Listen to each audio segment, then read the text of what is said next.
अस्सलाम वालेकुम, मैं हूं शाहिद हुसैन। उम्मीद करता हूं आप सब खैरियत से होंगे। मेरा यूट्यूब चैनल और फेसबुक पेज देख रहे हैं। हम इस वीडियो में बात करेंगे मुल्ज़म ज़हीर के केसेस से मुताल्लिक क्या पेशरफ्त हो रही है, क्या अपडेट्स हैं, क्या कुछ हुआ है।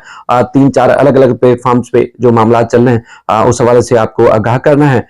हम भी कोशिश करते हैं कि जब जब डेट आती है केस में कोई पेशरफ्त हो तो जरूर आपको आगाह रखा जाए। लेकिन अगर कोई पेशरफ्त नहीं होती तो फिर आपका वक्त ज़ाय करना मुनासिब नहीं लगता, तो इसलिए हम कोशिश करते हैं कि जब कोई पेशरफ्त होगी तभी आपको इस मामले से आगाह करेंगे। बहैसियत कोर्ट रिपोर्टर हमारी भी कोशिश होती है कि अदलिया की, खास तौर पर अदलिया की हवाले से अवाम को जो है वो मजीद बज़ल न किया जाए अदलिया के हवाले से, क्योंकि सारी उम्मीदें आपको पता है कि पाकिस्तान में किसी को हैं तो अदालतों से, बाकी इदारों से तो तकरीबन लोग नाउमीद हो चुके हैं। और कहीं ऐसा होता है कि इंसाफ होने की उम्मीद तक नहीं होती, इसलिए लोग ना, कई कई इदारे हैं कि लोग वहां जाने का दिल नहीं करते। लाख जुल्म सह रहे होते हैं, लेकिन यह है कि उन इदारों से, उन जो है वो महकमों में नहीं जाते कि उनको कहीं से इंसाफ मिल पाए।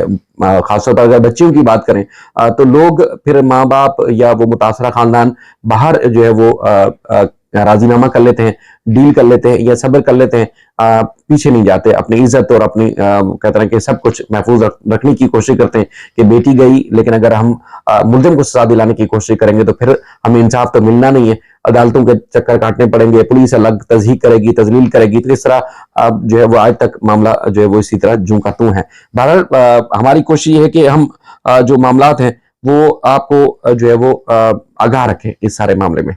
अब हमने ज़हरा काज़मी के जो केसेस हैं फैमिली कोर्ट में क्या हुआ है, ट्रायल कोर्ट के, खासतौर पर आज जरूर ये आपको एक बात बतानी है, बहुत अहम बात है, वो बताऊंगा। और उसके बाद फिर हम इसके ऊपर बात करेंगे कि मुकदमात जो है वो आगे क्यों नहीं बढ़ रहे, और खासतौर पर जो ट्रायल कोर्ट से मुकदमा दूसरी अदालत मुंतकिल करने का जो है वो मुल्जिम की दरखास्त थी, उसमें क्या कुछ हुआ है। थोड़ी सी मैं बात करूं कि पिछले दिनों हमने, मेहदी अली काज़मी साहब भी हमारे साथ थे, हम गए हफ्जा बच्ची जो कि लापता है, आलमा की तालिब इल्म थी, और आज तक उनके खानदान के लोग जो है वो इंसाफ के लिए मारे मारे फिर रहे हैं। वो इसलिए कि पुलिस के पास जाते हैं जी, पुलिस कहती है, खासतौर पर तफ्तीशी अफसर के बारे में उन्होंने बताया कि जब ये वापस आएगी तो 3-4 बच्चे साथ लेके आएगी। ऐसी लड़कियां ऐसी होती हैं।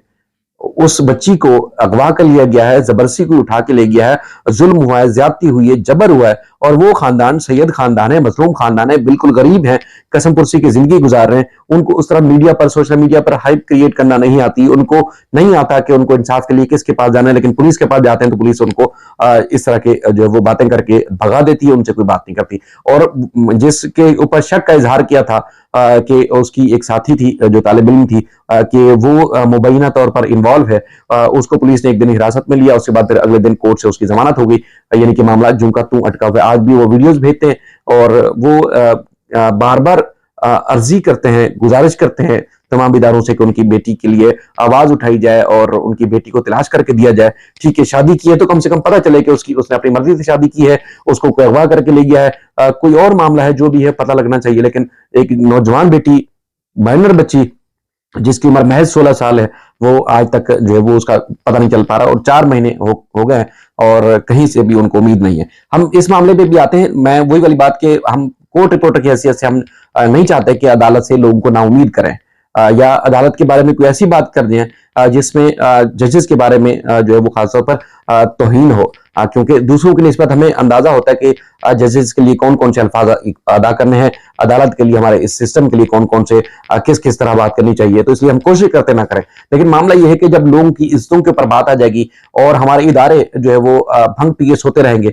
तो फिर आप बताएं कि फिर क्या बात करना बनता है या नहीं बनता। आप खुद अपनी राय दे सकते हैं कि क्या उन इदारों को, उन चीजों को, उन जजेस को, या उन अदलियों में बैठे लोगों को जिनको इस चीज की फिक्र नहीं है, क्या उनको एक्सपोज नहीं करना चाहिए। यानी कि केस चल रहा है, हमने इसी तरह ज़हरा काज़मी के जो वालिदैन हैं, माँ बाप हैं, इसी तरह सब ने, आप सब ने कोशिश की, आवाज उठाई, और पुलिस का, प्रोसिक्यूशन का वो रवैया जो यकसा तब्दील था, और उसके बाद फिर आप सब की वजह से जो है वो एकदम उनका रवैया तब्दील हुआ, और उसके बाद फिर देखा कि उन्होंने केस फाइट किया और केस वो बना और बच्ची मुल्जमान जो है मजबूर हुए कि वो अदालत के सामने लाए और उसके बाद फिर ढूंढ के लाया सब कुछ। आपको पता है कि पुलिस ने बच्ची को कहां से बरामद किया था और उसके बाद फिर प्रोसिक्यूशन का जो आर्गुमेंट थे वो सारे हमने सुना कि वो वाकई प्रोसिक्यूशन बोलती थी कि ठीक है बिल्कुल केस है। हालांकि तफ्तीशी अफसर शानी साहब या उससे पहले 3-4 थे, उसके बाद वाले जो तफ्तीशी अफसर थे वो आप सबके सामने की सूरत हाल है, क्योंकि वो कहते थे कि केस ही नहीं बनता। लेकिन प्रोसिक्यूशन का मिजाज कोई बेहतर हुआ तो उसके बाद फिर अदालत ने जिस तरह फैसला किया बच्ची ठीक है आ गई है। लेकिन था क्या कि ये केस रोल मॉडल बनेगा और दीगर बच्चियों को जो केसेस होंगे उनको भी इंसाफ मिलेगा, मां बाप को इंसाफ मिलेगा। कुछ बच्चियों को इब्तदाई तौर पर मैं अगर आपको नाम लूं, जैसे ये बच्ची थी उम्मे हबीबा, इसके अलावा कशमाला और 3-4 और बच्चियों के केसेस से जो जिब्रान नासिर साहब के पास ही हैं वो फाइट कर रहे हैं अपनी। उनकी पूरे जो ऑफिस की टीम है, लीगल टीम है सारी, वो इस तरह के केसेस में फाइट करती है, रोजाना की तादाद में अदालतों में जाकर पेश होते हैं। तो उसके बाद उन केसेस में वो पेशरफ्त नहीं हो रही। वो केसेस पता है आपको कहाँ है? उनका जो ट्रायल चल रहा है वो कहां पर है? वो एडीजे 7 इलियास मेमन साहब की अदालत में है। अब इलियास मेमन साहब की अदालत में 1.5 साल तकरीबन हो गया है चार्ज फ्रेम नहीं हो रहा, यानी कि मुल्जमान के ऊपर मुल्जम दहीर, शबीर, नूर बीबी और उनके साथियों के ऊपर फर्द जुर्म आयद नहीं हुई और जो मफरूर मुल्जमान है उनके आगे जो है वो कार्रवाई पुलिस ने माजूरी जाहिर की या उनको गिरफ्तार नहीं कर पाए। उसके हवाले से भी जो है वो कोई पेशरफ्त नहीं हो रही, उस पर भी जो है वो हमारा जो सिस्टम है वो खामोश है। और उसके अलावा जो दीगर बच्चे हैं उनके जो केसेस हैं उनमें चालान नहीं आ रहा, पुलिस अब तक चालान नहीं पेश कर रही, उसके ऊपर भी पुलिस के ऊपर एक्शन नहीं लिया जा रहा, उनके खिलाफ कार्रवाई नहीं की जा रही, उनको पाबंद नहीं किया जा रहा, उनको ये तक नहीं जो है वो दबाव डाला जा रहा कि भाई चालान पेश करने की 14 दिन का टाइम होता है, एक साल गुजर चुका है, चालान नहीं आ रहा, तो क्या वजह है कि पुलिस या तफ्तीशी अफसर चालान नहीं पेश कर रहे? अदालत के बाद इख्तियार है कि अगर जो है वो तफ्तीशी अफसर चालान नहीं पेश करते तो उनको जो है वो उनको जेल भेज सकती है। और इसी तरह अगर कोई मफरूर मुल्जमान को गिरफ्तार नहीं करे तो अदालत के पास इख्तियार है कि वो सारे जो है वो अफसरान के खिलाफ महकमा जाती कार्रवाई का हुक्म दे सकती है, उनको जेल भेज सकती है। लेकिन ना इस केस में यानी कि जो रोल मॉडल केस बनना था, उम्मीद है कि आगे जाके फायदा होगा, लेकिन उस केस में भी कुछ नहीं हो रहा। और उसके बाद फिर दीगर बच्चियों के जो केसेस हैं जिब्रान नासिर साहब के पास है, सुनने में तो ये भी आता है कि मुख्तलिफ किस्म की जो है वो किस्म की इल्जामात भी ऐड किए जाते हैं कि शायद पता नहीं एनजीओ चल रही है या कुछ है। भाई अगलों की इज्जतें जो है तार हो रही हैं, मुल्जमान दनाते फिर रहे हैं। अगर कोई एक आदमी फाइट कर रहा है, लोगों की बच्चियों को महफूज बनाने के लिए कोशिश करता है, वो मैदान में आता है, तो फिर आपने क्या करना है कि उसको भी ताने मार देने हैं और आपकी अमले ने, और उसके बाद फिर आपने केस भी आगे नहीं बढ़ाना, तो फिर किस किस्म का इंसाफ देने के लिए फिर उस कुर्सी पे हमारे मुअज़्ज़िज़ जो है वो बैठे हुए हैं, तो उनको तो चाहिए फिर ऐसी कुर्सी को छोड़ दें। अगर एक आदमी से आपको अगर मसला हो रहा है तो उस आदमी के केस या आप खुद ना सुने या आप अपनी कुर्सी छोड़ दें, तबादला करवा लें। लेकिन लोग इंसाफ लेने के तो जहर हमारी इन्हीं अदालतों में आएंगे, इसी सिस्टम में आएंगे। लेकिन बड़ी अफसोसनाक सूरत हाल है। बहरहाल मैं थोड़ा सा आगे बढ़ता हूँ। वो ये है कि जो मुल्जिम की तरफ से केस हाईकोर्ट में दायर था, जिसमें अदालत ने ट्रायल कोर्ट को पाबंद किया था कि कोई स्टे नहीं है, आपने केस चलाना है, लेकिन उसमें डेट आपको याद है कि जनवरी की दी गई थी, उसमें पूरे महीने से भी ज्यादा की डेट थी कि चार्ज फ्रेम से मुतालिक। बहरहाल वो केस अब जस्टिस उमर सयाल साहब की अदालत से जस्टिस कौसर सुल्ताना साहब की साहिबा की अदालत में आ चुका है। अब वो केस जो है उसमें अदालत ने 22 तारीख की यानी कि 22 दिसंबर दिया है कि उसमें मुल्जिम के वकील पेश हुए थे और उन्होंने अदालत में इसरार किया कि केस चलाएं और उसके बाद फिर जो है वो आगे बढ़ाएं, क्योंकि ये मुकदमा उस अदालत से मुंतकिल होना चाहिए, क्योंकि मुल्जिम को जो है एतमाद नहीं उस अदालत के ऊपर, तो लिहाजा केस फौरी तौर पर इसमें मुंतकिल होना चाहिए। तो बहरहाल अब अदालत ने दलाइल के लिए वो टाइम रखा है।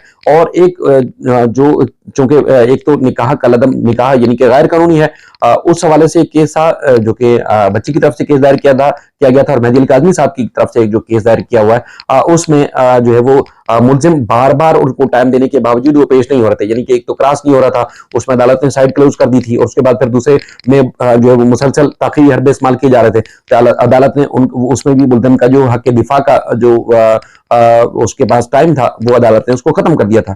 मुल्जिम एक दो दफा जो है उसमें दरखास्त दी थी, अदालत ने उनको फिर मोहलत दी थी कि चलें ठीक है जी आप दलाइल दें और उसके बाद सुनते हैं बात आपकी, लेकिन उसके बाद फिर जाके ताखीरी हरबे इस्तेमाल किए। तो फैमिली कोर्ट के जो जज है, हमने वहां खड़े होकर सुना भी है, उनका माइंड क्लियर है कि केस में ऑलरेडी बहुत ज्यादा देर हो चुकी है, इस केस को जल्द निपटाना चाहिए। फैमिली कोर्ट में जो केस दोनों दायर है उसमें अदालत का माइंड है कि जल्द चलाना चाहिए, लेकिन वहां मुल्जिम जो है ताखीरी हरबे इस्तेमाल कर रहा है और उसके बाद फिर दरखास्त दी थी उसमें कि उसका जो साइड क्लोज हो चुकी है उसको हक दिया जाए कि वो जो है वो दलाइल दें, लेकिन अदालत ने उनकी वो दरखास्त मुस्तरद कर दी है। यानी कि एक पहली बार बड़ी पेशरफ्त हुई है, उसमें फैमिली कोर्ट में अदालत ने उसकी दरखास्त मुस्तरद कर दिया। अब 11 जनवरी की उसमें डेट है, यानी कि निकाह से मुताल्लिक और जो मुस्तकिल बच्ची की कस्टडी के मामला जो पेंडिंग है उसमें अब 11 तारीख को उम्मीद है कि बड़ी पेशरफ्त होगी। उसमें कुछ डॉक्यूमेंट्स मजीद जो है मुद्दई मुकदमा की तरफ से भी शामिल करने उनके एसोसिएट की तरफ से अदालत को बताया गया था।